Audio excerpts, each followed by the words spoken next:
Hey guys, today's case is going to be about the Sachs family. Brad, 57, and Andrea Sachs, 54, had 5 children: 8-year-old Landon, 9-year-old Lana, 17-year-old Alexis, 19-year-old Ashton, and 23-year-old Miles. The 2 oldest children, Ashton and Miles, were both attending college and managing one of their parents' properties in Seattle, Washington, while the rest of the family lived in San Juan Capistrano, California. They were known to be a happy and loving family. On the night of February 9, 2014, the police received a call from the Sachs house around 2 a.m., and what they arrived upon was described as a very brutal crime scene. Brad and Andrea were shot in the face and body a total of 22 times combined, some shots taken at point-blank range. Known to be home at this time was 8-year-old Landon, 15-year-old Lana, and 17-year-old Alexis. Landon was shot at in the spine and permanently paralyzed. Alexis was shot at, but the bullet missed her, and Lana was on a different floor of the home and did not get shot at. Mike Thompson, a former investigator for Orange County Sheriff's Department, vividly recalls notifying their son Ashton about the murders and how hysterical he was on the phone, so much that Thompson thought that Ashton might hurt himself.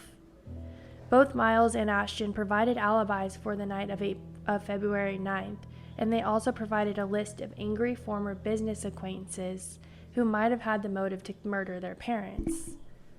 During the funeral of Brad and Andrea, their son was said to have spoken a very beautiful eulogy, according to CBS News.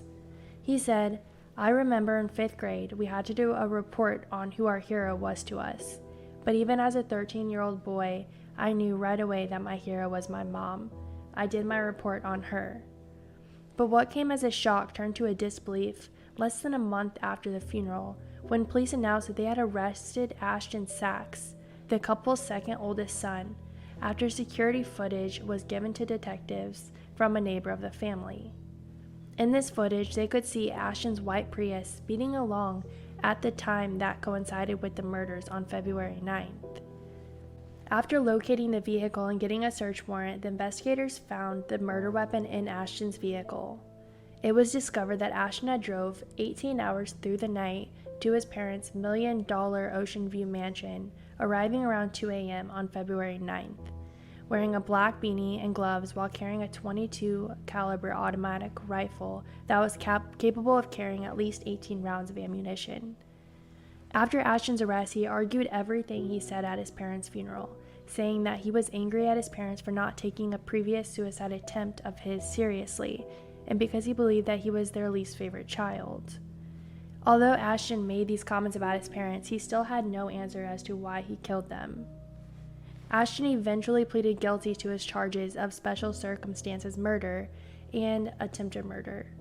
Ashton Sachs was sentenced to 4 lifetimes in jail, 2 of which without the possibility of parole, and an additional 100 years for the use of his firearm. Ashton Sachs has since shown little emotion or offered any explanations as to why he committed the crimes, though police believe it was jealousy of his parents and that he felt rejected by them.